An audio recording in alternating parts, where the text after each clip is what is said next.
Bom dia, valentes do Altíssimo. Nesta manhã, a nossa meditação está no Evangelho de Lucas, capítulo 18. Vamos ler a partir do versículo 9, que diz assim: Há alguns que confiavam em sua própria justiça e desprezavam os outros. Jesus contou essa parábola. 2 homens subiram ao templo para orar. Um era fariseu e o outro publicano. O fariseu, em pé, orava no íntimo: Deus, eu te agradeço, porque não sou como os outros homens, ladrões, corruptos, adúlteros, nem mesmo como este publicano. Jejuo 2 vezes por semana e dou o dízimo de tudo quanto ganho. Mas o publicano ficou à distância. Ele nem ousava olhar para o céu, mas batendo no peito dizia: Deus, tem misericórdia de mim, que sou pecador. Eu lhes digo que este homem, e não o outro, foi para casa justificado diante de Deus. Pois quem se exalta será humilhado, e quem se humilha será exaltado. Glória a Deus.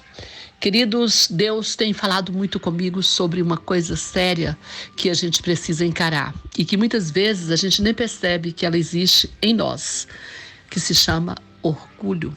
Orgulho, o pecado original, né, do homem, o pecado de Lúcifer, né, que se orgulhou, se ensoberbeceu. E a questão do orgulho é muito séria, porque a maioria das pessoas que tem orgulho é como a pessoa que tem inveja. Ela não percebe muito. Ela geralmente tem dificuldade em perceber isso. Tem um amigo que diz que o orgulho é como um bafo da boca, né? Fedido. Todo mundo sente, só ele que não.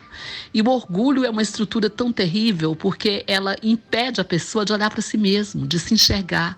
Ela vê os pecados de todo mundo, os defeitos de todo mundo, mas ela não consegue ver os seus próprios defeitos. Portanto, ela não chega ao arrependimento e não chega a uma transformação. Aqui a gente vê o caso destes 2 homens que o Senhor conta essa parábola, né? Que havia esses 2 homens, o republicano, né, e o fariseu. Um batia no peito e dizia que ele era bom, que ele não era como os ladrão, como os corruptos, como o adúltero, e se vangloriava. Mas o outro, né, o publicano, dentro de si ali, com a cabeça baixa, ele dizia: Deus, tem misericórdia de mim, que sou pecador. E a palavra do Senhor diz que este homem, ele foi justificado diante de Deus, porque quem se exalta será humilhado e quem se humilha será exaltado. Vamos tomar cuidado com isso. A estrutura de orgulho, ela nos impede de amar as pessoas, ela nos impede de perdoar, ela nos impede até mesmo de aproximar das pessoas, porque sempre achamos que somos melhores, somos o dono da razão. Se as pessoas falam alguma coisa com a gente, dá uma opinião ou mesmo uma exortação, a gente fica muito bravo, né? Porque a palavra do Senhor diz isso, que o sábio, quando é exortado, ele se alegra, ele agradece, mas o tolo fica realmente com raiva, fica bravo, né? Se aborrece. Então, o orgulhoso é assim, ele não pode ser exortado, ele não pode ser... ninguém pode ter uma opinião contrária dele, porque ele acha que a opinião dele é a melhor, ou talvez a única correta, e isso impede que ela receba de Deus, né? Que ele receba de Deus a graça e a unção que Deus quer dar a ele, porque a graça é dada a todos nós, mas nem que Deus não dê, mas ele não recebe, porque se ele é orgulhoso, até mesmo de Deus, ele se distancia, e a palavra de Deus é bem clara, que Deus dá graça a quem? Aos humildes, mas abate o soberbo, então vamos tomar cuidado com a soberba precede a ruína. Vamos olhar para nós mesmos, vamos observar, nós temos falhas, todos nós temos falhas, ninguém é perfeito, todos nós temos defeitos, mas nós vamos chegar diante do Senhor e reconhecer como este homem chegou, né?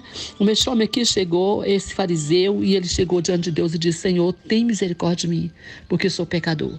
Que nós possamos chegar diante do Senhor, reconhecer nossas falhas, reconhecer nossas fraquezas, que nós possamos pedir perdão quando nós errarmos, nos humilharmos diante de Deus, nos humilharmos diante dos homens, porque muitas vezes a gente precisa se humilhar.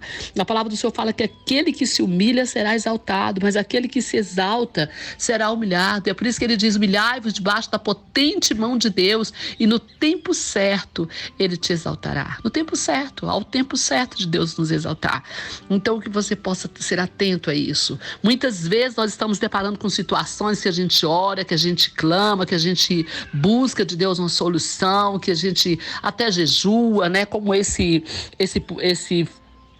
homem aqui, né? Ele dizia no seu coração, né? o fariseu, né, dizia aqui no seu coração que ele jejuava 2 vezes por semana, dava o dízimo direitinho, ou seja, fazia tudo correto. Só uma coisa ele não entendia, que os comportamentos dele, as atitudes dele não iriam justificá-lo do pecado diante de Deus. Porque não é o que ele faz, não é o que eu faço, não é o que você faz que nos justifica diante de Deus. A única coisa que nos justifica diante de Deus, o único fato, o único acontecimento foi o que Jesus fez por nós na cruz, quando ele morreu naquela cruz pelo meu pecado e pelo seu. O que nos justifica diante de Deus é a morte de Jesus Cristo na cruz. Nada mais nos justifica diante de Deus. É lógico que a pessoa que tem Jesus, que é salva, ela vai ter atitudes corretas, ela vai procurar andar de forma correta, porque ela tem Jesus, né? O salvo tem obras, mas as obras não são as obras que salvam o salvo, né? O salvo é salvo pela morte de Jesus na cruz, porque este pecado, né, nós não poderíamos nunca nos livrar dele, se não fosse pela morte de Jesus na cruz. Então que nós possamos entender isso, que nós não temos justificativa, que nós não nos justificamos pelo ato próprio, nós não temos justiça própria. A nossa justiça é Jesus, é o Calvário, é a cruz. Que possamos reconhecer isso e negar o nosso próprio eu e caminhar no caminho do Senhor, um caminho de humildade, um caminho de humilhação. Amém? Que Deus te abençoe. Que Deus abençoe sua casa, sua família e todos os seus. Pastora Vênia, Goiânia, Goiás.